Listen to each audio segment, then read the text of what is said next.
You're watching Griffon Sports Insider, presented by Spine and Sport Physical Therapy. Now, here are your hosts, Brett Esely and Ryan Menley. This week on GSI, get yourself pumped. A new basketball era begins, while an old football rivalry renews again. This time, everything is on the line. The nation will pick its president, and the MIAA will crown a king. The Griffons Bearcats clash for a conference championship ring. The forecast this week.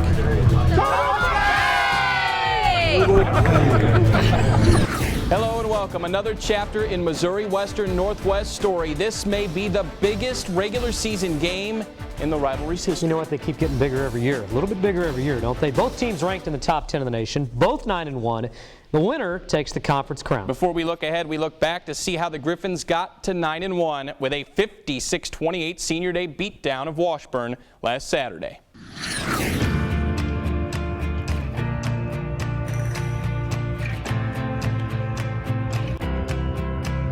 Yeah, that was tough. It's an important place to have seniors. Well, you know, these are a great group of guys, and we fight hard. It's definitely an emotional game because it's 5 years in the making right now. We've been playing together for 5 years, and we always knew this day was coming. Week 9, an emotional day in Griffon Nation. Senior day at Spratt Stadium. 22 of them taking what could be their final home bows. This senior class, the winningest class in Missouri Western history, trying to keep winning. The 11th ranked Griffons is a team trying to keep steamrolling, welcoming number 25 Washburn to town. Pick it up first quarter. Ichabod's opening drive. Quarterback Mitch Bueller running for his life. He lives, but his drive is killed by Nick Williams, who picks it off and gives the Griffs great field position. They take complete advantage. Couple plays later, Travis Partridge keeps it himself. His first of 3 rushing scores on the day. 7-0 Western. They got Max doing push-ups for every point this week.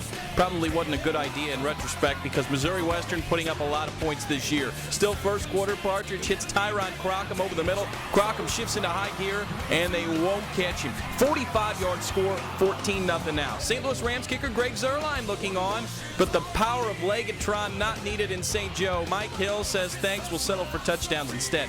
This a 36-yard run. Griffs up 21-0 after 1 quarter. They take a 28-14 lead to the half. Max still working on his upper body strength. Washburn still working on stopping Hill, but having 0 success, just shoving Ichabod's out of the way. The senior running back unstoppable Saturday. 26 carries for 259 yards and 3 touchdowns. Hill also with 1,688 rushing yards on the season. He has undoubtedly been the engine that powers the most productive offense in Missouri Western history. The Griffons with 569 total yards, 430 of them on the ground. Max wants the touchdown barrage to end, and it does finally, mercifully, with a 56-28 win. The Griffons move to 9-1 on the season. They have scored 177 points in 3 weeks, in 3 wins against 3 nationally ranked opponents. Emotional victory on this Saturday for this team and its senior class. I begged everybody else just to give everything you had. I'd give it right back. Having all your family here and all your friends, you just want to put on a show for them, and I think we did that today. And to be able to come out here our 5th year, especially on senior day, and just dominate like we did, you know, it's a really, you know, I'm speechless. I mean, it's super awesome. I mean, I don't think I've been a part of a team that's been executing like this. It's just a super senior class. I love them to death, and they're very special guys, and I'll get emotional talking about it, to be honest with you, but I'm happy for them to get this 9th win, to go out of the win here, and have a chance to play for conference championship next week. Next up for the Griffons, the regular season finale at Northwest this Saturday, the MIAA Conference Championship on the line. Winner take all in what is being billed as the game of the year in the MIAA.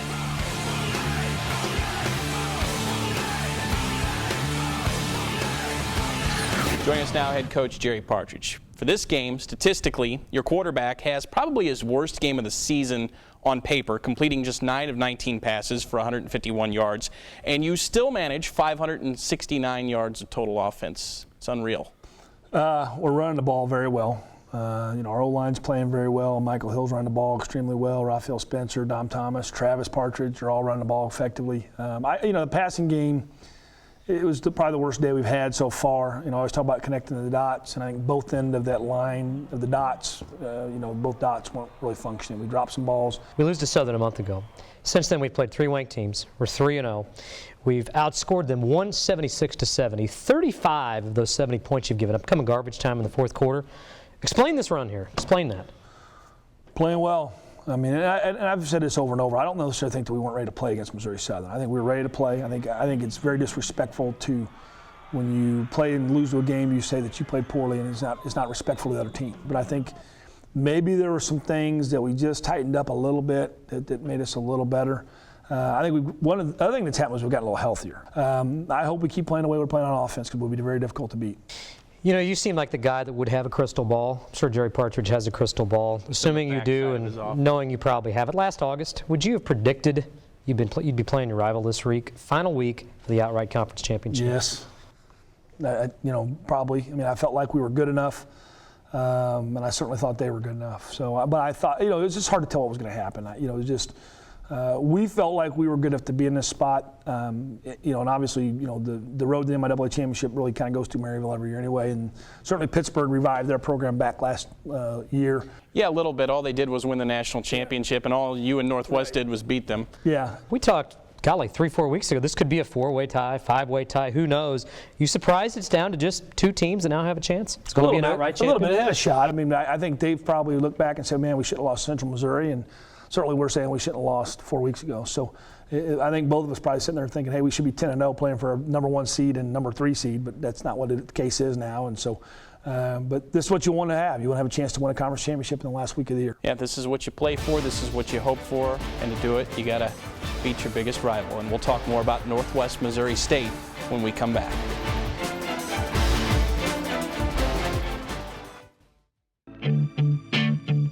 I am your physical therapist. My job is to crack the whip, push you. Got an ache? I've got the remedy.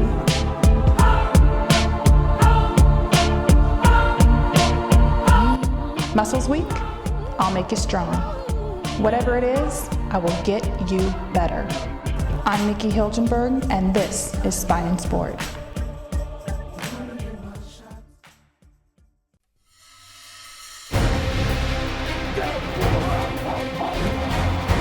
I'm glad this week's finally here. It's definitely special. Everything's on the line. Rivalry renews this Saturday in Maryville, and it may be safe to say that no 2 teams in America may know each other better than the Griffons and Bearcats do in this early decade. This marks their 5th meeting in 3 years. They played twice in Maryville in 2010, Northwest a 42-0 regular season victory and a 28-24 victory in the playoffs. The series shifted to St. Joe last year with the Griffons winning 31-28 before falling 35-29 2 weeks later in the postseason.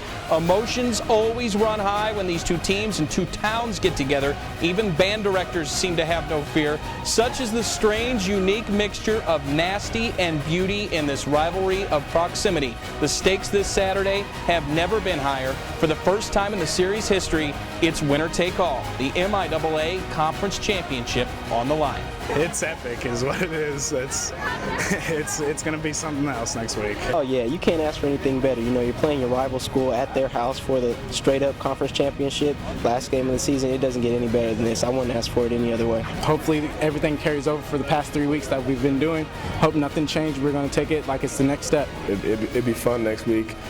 Something we've been talking about all season, holding the conference title, and let's go do it. Make sure we finish. We got to finish the game, and if we do that, then we'll be winners.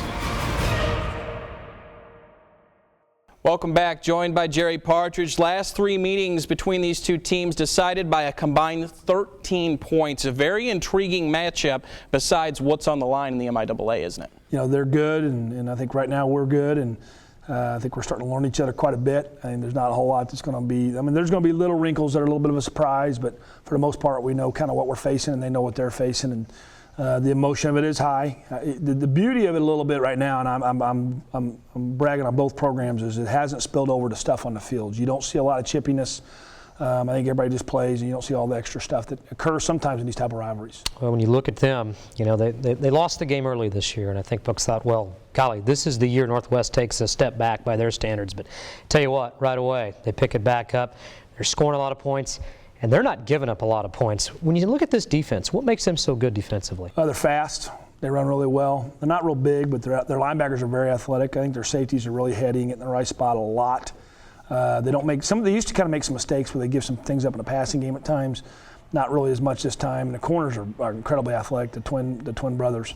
They're taking the ball away a lot. They're plus 17 in turnover ratio, which is really a scary ratio. Let's take a look at the statistics here in the MIAA. You guys are 1-2 in scoring offense. You're at 44.9 points per game. They're at 45.5. You're 1-2 in scoring defense. You give up 19.8. They give up 12.1. You're number 1 in total offense, 483 yards a game. They're number 1 in total defense, giving up 297 a game. Something we'll have to give Saturday. Well, probably something in between all that, but yeah, something has to give. I mean, it's the, and defensively we're third, I think, and offensively they're second or third. So I mean, everybody's doing well. I mean, when you're winning games, you're going to be at the top of all the stats. And special teams wise, we're both very good in that area. I think Northwest is playing at a real high level. They're covering kicks well. They're kicking and punting the ball very well. Jordan Simmons is one of the very best return men the league's ever had. Do you see them stacking the box and making Travis have to throw the ball to just try to contain Mike Hill? I hope so. Fair enough. 3 weeks ago, we went on the road and we talked about the hostile environment at Pitt State. They set an all-time record for attendance down there, and that was pretty hostile. Good environment. This week, I think there's another good chance for an all-time attendance record, and people make a big deal about the noise and they make a big deal about the environment. But as a player, don't you want to play in front of a full house? This team has really thrived in those situations. Our kids love playing in front of people. I mean, it's early crowds at our place have been good crowds. A little disappointed the crowd's late. I mean, I think they would love to play in front of big crowds at home, to be honest with you. But we're going to keep doing what we do. We're going to continue to play as well as we can play and behave as well as we can behave and do what we're supposed to do. And hopefully that eventually will come. But, yeah, I think they love playing these kind of atmospheres. I think Northwest obviously thrived on it. I think it's helped push them to even a higher level, their kids, because their crowd is so good. Now you beat them here last year, 31-28, first time since 2003 that you knocked them off, and no one had knocked them off in that time really because they had that ridiculous conference winning streak. But, Travis even talked about there was kind of a mental block there. Maybe they wouldn't admit it, but just once that happened, that mental block kind of went away and the confidence kind of grows. Do you see that? Do you agree with that? Do you think that's possible? Well, when you're the king, which they kind of have been the king over decades of time. I know Pitt jumped up and won it all last year, but I think Northwest has kind of been the king and kind of the bully on the block. And when the bully on the block walks around, people usually cater to them. And so I think there is a certain block against them. And again, I don't want to take away from them. They're good. They're athletic. They're physical. They do everything right. They're good football players. They're a good football team, and great coaches. But I think there is that little bit of a block when most people, they just really don't think they can beat them. For example, Missouri Southern really believes they can beat us, and they have. And our kids, when they go into the jungle, think they're going to win, and they do. And Pittsburgh, we feel like we're going to beat Pitt. Pitt right now doesn't feel like they can beat us. And so Central Missouri, I mean, how can you explain the run we've had with them? And yet they don't have that run with some other people. So, but I think Northwest has had that run with everybody. And sometimes just getting it done once makes you believe you can. The block may be that we got to go to Maryville. We haven't done that since 2001. And they haven't lost a conference home game in forever, too. So the challenge is going to be great. Boy, a lot of angles you can look at this game, and a lot of positions you can look at, a lot of other matchups. In your mind, a couple keys to victory this Saturday? We need to win the turnover ratio. That's got to happen first. I mean, that's the first thought. I'm not done studying all the film I need to study yet, but they're plus 17, we're plus 4. And there's a real good shot if we lose the turnover battle, we're going to lose the football game. There's also a shot if we win it, we're going to win. So that's the first thing. And then the other thing we talk about every week, we want to control the line of scrimmage. I think that our offensive line's been very good. Our defensive line's very good. I think they feel the same thing about theirs. And so the team that can win the trench warfare and the turnover battle, I think, as long as the special teams is a stalemate, we can't let them beat us in there. And we're going to take a look at the regional rankings for this week now. This thing is shaping up where the winner may be the 3 seed, the loser could be the 6 seed. A lot of things could happen.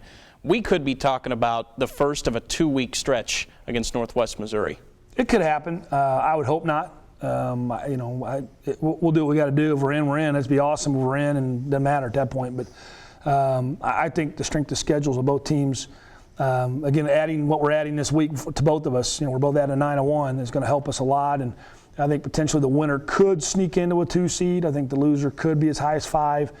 I don't know. I mean, it's just who knows. And you hope that honestly, they need to try not to have that happen. I mean, that's something that, to me, there's a responsibility within, because it really doesn't matter. 3, 6, 4, 5, how you put them, it doesn't really matter when it comes down to it. So they should strategically do that, and who knows what will happen. But we need to win this game. Okay, Coach Partridge, we've asked you a lot of very important questions today, but 3 more are coming up. These that are are terribly important. This is Esely's tantalizing trio this week. Probably some real stuff. The vegetable this week is a zucchini as our vegetable, if you're interested. Mixed greens. Okay, Coach P, this is the championship/election week edition, and right on cue, daylight savings time happened this week. Do you like daylight savings time? And have you ever forgotten daylight savings time? Never forgotten. Never. You forget it today because you were late today. I have a wife that will never forget anything. No, she's on. Anybody who knows my wife, she's on the ball. I asked you last week to predict the presidential election. I'm not going to ask you to say who's going to win, but have you ever run for any office? Did you ever run for like the mayor of Safety Town in 3rd grade, or maybe a student body officer in high school? Did Jerry Partridge ever run for an office? No. You know, we celebrated senior day last week. Very special, 22 seniors. Do you remember your senior day? Griffon football senior day? I'm not sure we had one. I don't remember having one, to be honest with you. I remember my last game was in Kingsville, Texas. We played Texas A&I at the time. And I remember the feeling in the locker room, how bad it was. You lose your identity of, you've been an athlete all this time, now you're not. And little did I know that my athletic career was going to be way better and had a lot more years left. Let's win a conference championship. That would be okay. You guys need to let me go so I can go watch film. Okay, there you go. And get out of here. Do that. That's Jerry Partridge. We'll see him in Maryville at 2:30. Games on the MIAA Network, but get your black and gold on. Go up to Maryville and support the Griffs. We'll be right back. No win. Good snap, good hold. The kick is up, and it is certainly long enough, and it is certainly perfect. Man. Another field goal by Greg Zerline. He is now 5 for 5. The most helpful physical therapist in the world on field goal kicking. When the game's on the line, there's no one better than Zerline.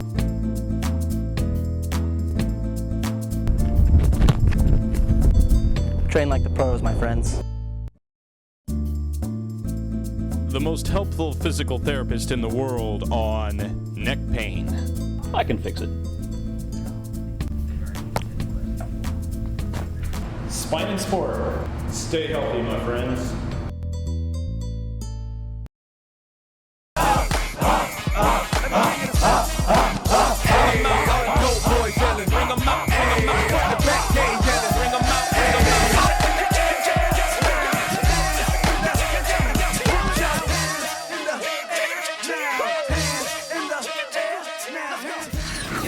Welcome back. Griffon basketball got its first taste of action last week in preseason contest. Both teams looked good early on. Yeah, the Griffon men began their exhibition slate in Springfield on October 30th with an 81-67 loss at Division I Missouri State. Missouri Western impressive in defeat there, and they're even more impressive here last Friday.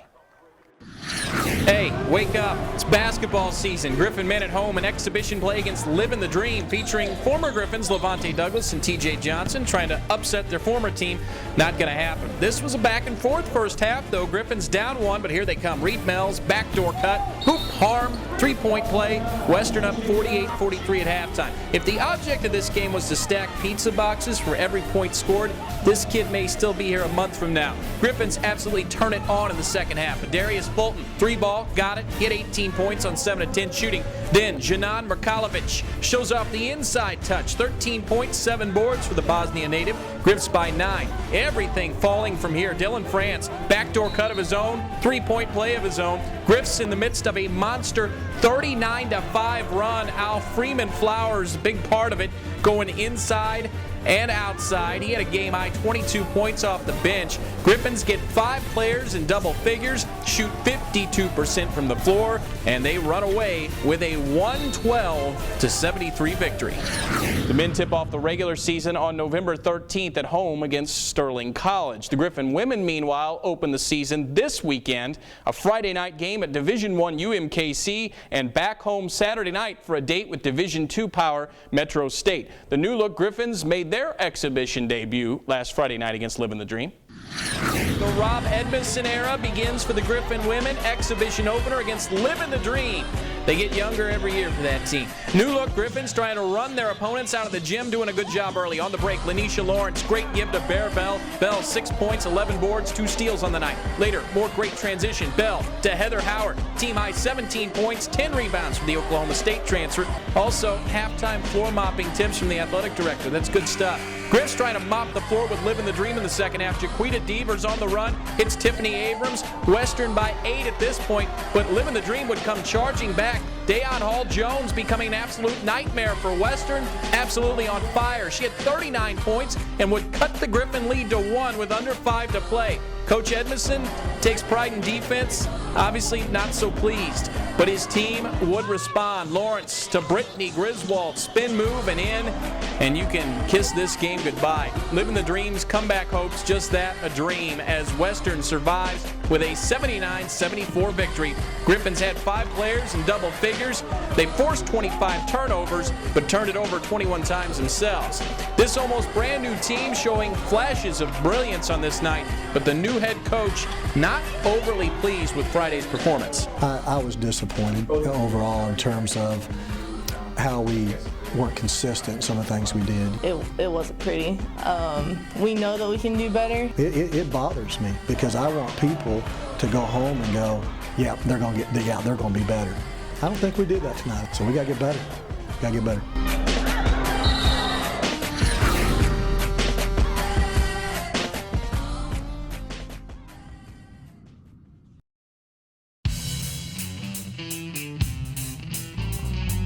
All right, we're here with Macon Allen, offensive line for Missouri Western football, and we're here to talk about a kettlebell drill. You know, as an offensive lineman, they've got to have explosive hips coming off that three-point stance, and a kettlebell is a great way to work on that hip extension. Macon's going to demonstrate a little kettlebell drill for us here. The nice thing about kettlebells, as we look at this, the mass is outside of your grip, so the center of mass being outside of the grips allows us to create momentum in the exercise. Force equals mass times acceleration. Kettlebells are great tools to use for the acceleration part of force, of power production. Great drill here for the offensive line. Macon goes down into his squat. He swings this up. We're focused on hip extension, so it's not through the back. That kettlebell's only going up to shoulder height. At the apex of this, that bell is swinging, and he's powerful, exploding through, just like he would come out of that stance. Sometimes he comes out of that stance, though, at an angle, so he's going to switch now to one hand. He goes up with the left, he goes up with the right, and every time that one hand goes up, it orients his trunk one direction, so he's preparing his body to come out of that stance at an angle, so he can go right or he can go left. That's training like the pros with kettlebells at Spine and Sport.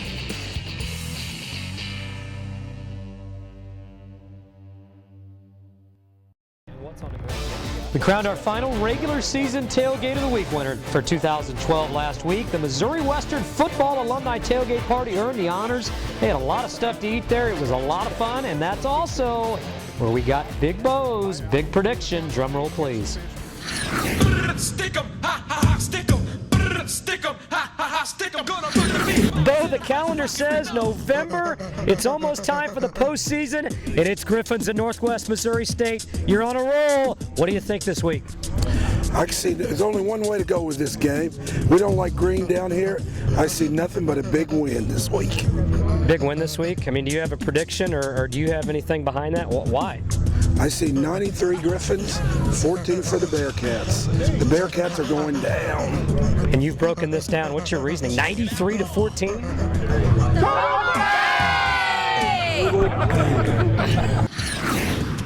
Well, I hope he's right. Well, he's been right. Yep. Is there any reason to believe he's not going to be this week? I like it, Bo. I like it. All right, we're going to combine role play and the pick 'em with the pick the president this week. Are you ready for this? Yes. Brett, you are going to be Mitt Romney. Do I have anything in my teeth? Very My tie looks presidential. good? How's Hair my looks hair? good. Yep, no gray on the Okay. sides. I am going to be Barack Obama. Don't have much hair. No, so I don't. perfect. No political affiliation between the two of us. Do I get to use Air Force One if I win? Possibly, yes. Okay, but good. we just went with who had similar haircuts, just who looks alike. We're going to bring Max in now. Yes, Max come on in is here. actually going to pick the Come on in president. here. He has Vote for me. mythological powers. Yes. He can see into the future. Would you By like the some of time my this- billions? By the time the show airs, we're going to know who the president is. Max is going to have predicted it on a Monday. So you'll know. Max, summon it and crown the next president of the United States, please. It's Oh Barack my Obama. God! 4 more years? Really? Really? Okay. I guess I don't get the plane? No. Do I get a you wing do of the not. White House? No. If Barack Obama wins, I win a point for the pick'em next week. Okay. So that's You're really, picking Barack Obama. I have to vote for Barack I guess Obama. I have to vote for Mitt Romney now. Max, now pick the winner from the pick'em segment last week. Who's that going to be? No, it's a sweep for me. Wow, bad day for the Esely clan. I went 8-2 last week. You went 7-3, so it was close. Esely care. I still have the overall lead. Let's get. Lay him on me. Well, we got to have a good slate the last week in MIAA schedule, don't we? Corner. We appreciate it. Yep. Yeah, Okay. stay over there. MIAA football. Smell very good anyway. Let's go through these quickly. Lindenwood at Truman. Lindenwood's going to win. Lindenwood is. Okay. Northeastern State at Central Oak. Who you got there? Oh, that's rivalry. Give me Northeastern State. Well, I haven't had much luck picking the Broncos this year. Riverhawks. Give me Central Oak. Will be different. Emporia at Washburn. Turnpike Tussle. That's going to be for a bowl game. Ichabod's win that game. Yoff is done. Emporia State loses the last 3 games of the year. Give me Emporia. Give me Emporia rebound. Washburn wins. Pitt at Southern. Another intriguing pick. Got beat by Lindenwood. Give me Missouri Southern. They finished the year 7-4. They're going to beat Pittsburgh State. I don't think so. I think Pitt's going to get it back together. Thank you for not agreeing and wipe your wing on him. Hayes at Kearney. Who you got there? That's another. Kearney's, is this 3 in a row for Kearney? Could be. I've picked Hayes the last 2 weeks. What am I doing there? Give me Kearney. Give me Kearney.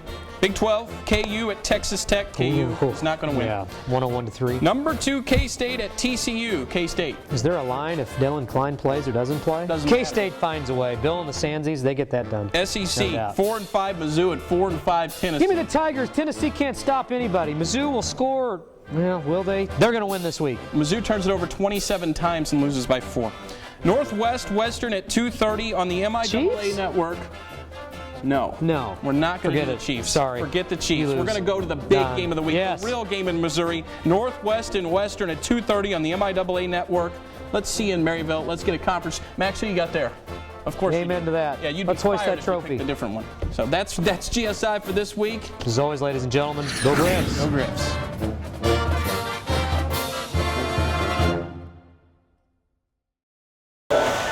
I met Gerald in 2010. He came to me after an injury he sustained in Afghanistan back in 2008.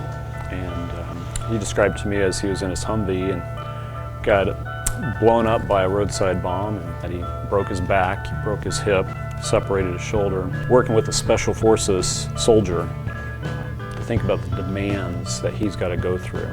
It's a whole nother concept of training like the pros. So I've had really good progress. But it's been amazing, especially coming up here, working, utilizing the pool for the buoyancy factor, especially at the beginning, to kind of help the actual healing process. I've kind of transitioned from actual mobility to stability, and lately onto strength and resistance and cardiovascular training.